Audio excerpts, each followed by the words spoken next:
E ao longo desta semana, gente, tem muita gente mostrando aqui no NT Sul os efeitos que essa onda de contaminação por Covid-19 tem trazido a vários setores e serviços. Eu vou conversar agora com a colega Thelma Tomás, que está na redação do NT Sul. Thelma, muito boa tarde para você, bem-vinda novamente. Nós falamos ontem dos voos cancelados por contaminação de tripulação e por aqui, agências bancárias fechadas e dezenas de casos no HCB. Atualiza para a gente, por favor, essa situação. Boa tarde, Helena. Boa tarde a quem nos acompanha em casa. E é isso, realmente.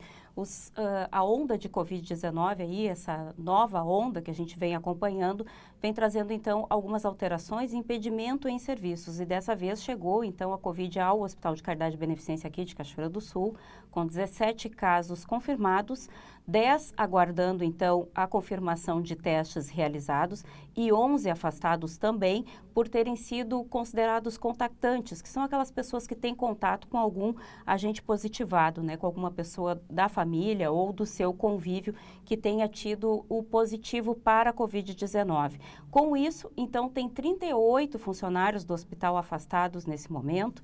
Eu conversei com o superintendente que garantiu que os serviços ainda não foram afetados. Existe aí uma estratégia de adaptação nas escalas e o pagamento de horas extras, aqueles que precisam dobrar aí as escalas para garantir que o funcionamento do hospital não seja afetado por conta desses afastamentos. Existe uma preocupação do superintendente, inclusive com a velocidade com que ocorreu aí esse positivamento em massa quase aí de um setor de HCB, porque a gente pode considerar que pelo menos entre 30 e 40 pessoas estão envolvidas em cada um dos setores de atendimento da unidade de saúde aqui de Cachoeira do Sul. Eu separei um trechinho, então, da conversa com ele que a gente acompanha agora. Dá para dizer que a gente tem já alguma repercussão no sentido de escalas, a gente às vezes tem que chamar funcionário, dobrar a escala, horas extras, mas a gente está conseguindo resolver tudo nesse sentido. A velocidade com que aconteceu isso, né, que vinha muito calmo até semana passada, e quinta e sexta em diante que começou a ter esses afastamentos. Então a gente aguarda com apreensão. Uma outra coisa também a gente aguarda, né, o Ministério está para, apesar de ter anunciado, ainda não formalizou isso, que é a redução do tempo de isolamento. Então para nós vai ser essencial, porque nós temos funcionários, por exemplo, contactantes de casos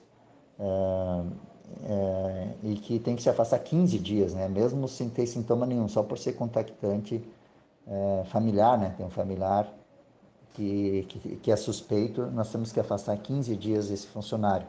Então a gente tende a melhorar isso com essa redução do tempo de isolamento, também para nós é muito importante.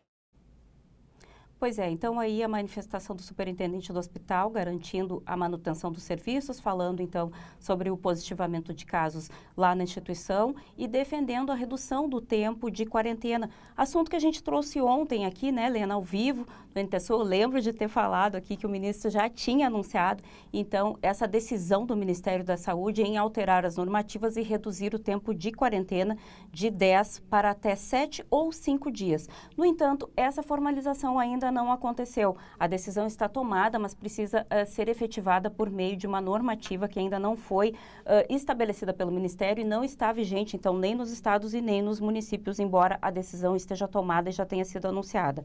Com isso, segue valendo o tempo de quarentena previsto na última norma editada pelo Ministério da Saúde, que é de 10 dias para casos positivados e de 14 dias para os casos de contactantes, que são aquelas pessoas que têm contato com alguma pessoa que tenha um resultado positivo para a Covid. Esse tempo para os contactantes normalmente se estende por mais tempo, porque é o prazo que podem ser manifestados sintomas da doença e, portanto, o tempo que ela tem de ação para que a gente tenha um resultado mais seguro aí em caso de positivar a Covid-19. As alterações estão sendo aguardadas para qualquer momento, desde que seja editada, então, essa medida, e aí a gente atualiza todo mundo aqui pelo NT Sul. Gente, outra coisa, falando em normativa, o Estado do Rio Grande do Sul, então, anunciou mais uma vez aviso para as 21 regiões Covid, dentro do sistema de monitoramento da crise sanitária, que é os 3As, que começa com o aviso, vai para o alerta e depois, então, para a ação. A princípio, o Estado está trabalhando com este primeiro nível de segurança, chamou os municípios e as coordenações dessas regiões para conversar, analisar dados, e já existe uma preocupação em função da média móvel que cresceu 4 vezes em um tempo curto aí de 7 dias. Vou olhar aqui na minha colinha que nesse tempo aí a média passou de 62,2 casos para 278,8 casos aqui no estado do Rio Grande do Sul. Os números apontam também para um incremento na ocupação de leitos clínicos, que ontem a gente também tratou aqui que existia essa preocupação, e a Lena, agora há pouco aí, ao ler a nota Covid que a gente atualiza todos os dias, também diz que a gente percebe um aumento aí na ocupação do hospitalar aqui no nosso hospital em Cachoeira do Sul. No estado do Rio Grande do Sul, até o momento, 591 leitos clínicos estão ocupados. Para fins de comparativo, esse número lá em janeiro era de 297. Então, a gente já vê quase que o dobro aí de leitos ocupados em pouquíssimo tempo. No início do mês, a gente já percebe aí um salto muito grande.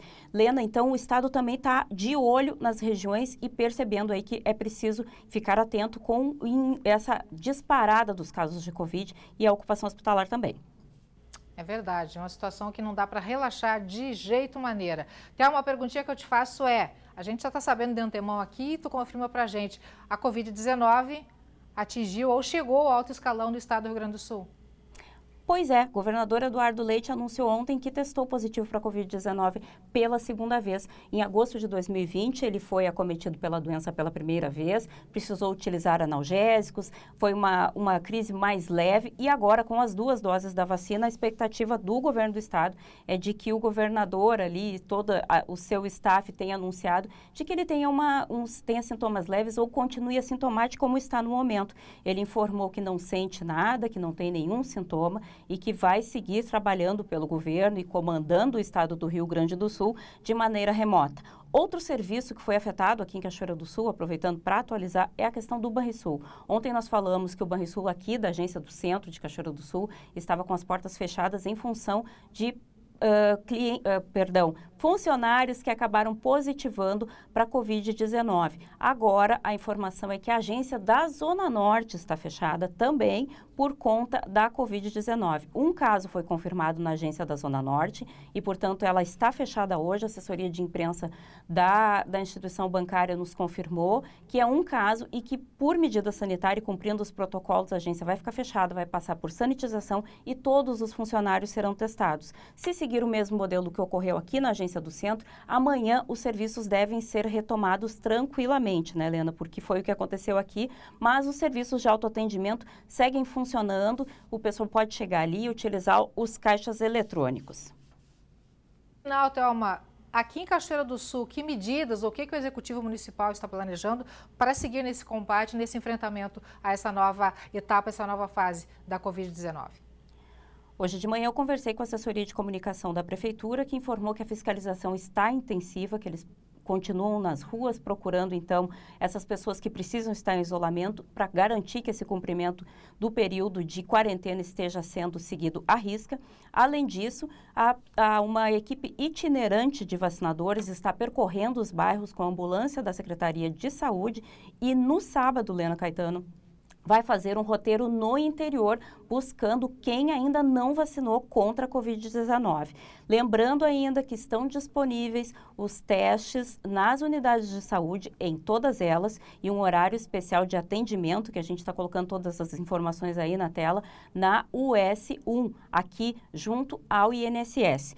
Tem vacina também em todos os postos de saúde, em todas as unidades, exceto na US17 e na ESF7. A US17, lembrando, funciona junto ao Alto do Amorim e a ESF7 junto ao Ponche Verde. A gente continua monitorando porque dia a dia, né, Helena, tem chegado informações aí de serviços afetados, de aumento de casos, de registro aí, de mudanças no patamar de ocupação dos hospitais e também dos números que chegam do governo do estado diretamente aqui para a nossa redação. Torcendo que a gente continue aí tendo casos leves e que em breve a gente passe por essa onda mais uma vez, como passamos em 2020 e 2021. E me despeço aqui dando parabéns para nós, né? A gente merece 7 anos no ar, informando aí com qualidade e fazendo aquilo que a gente ama, que é trazer notícia todo dia para você que nos acompanha aqui ao meio-dia, diariamente, de segunda a sexta. Um salve para o nosso NT Sul, né?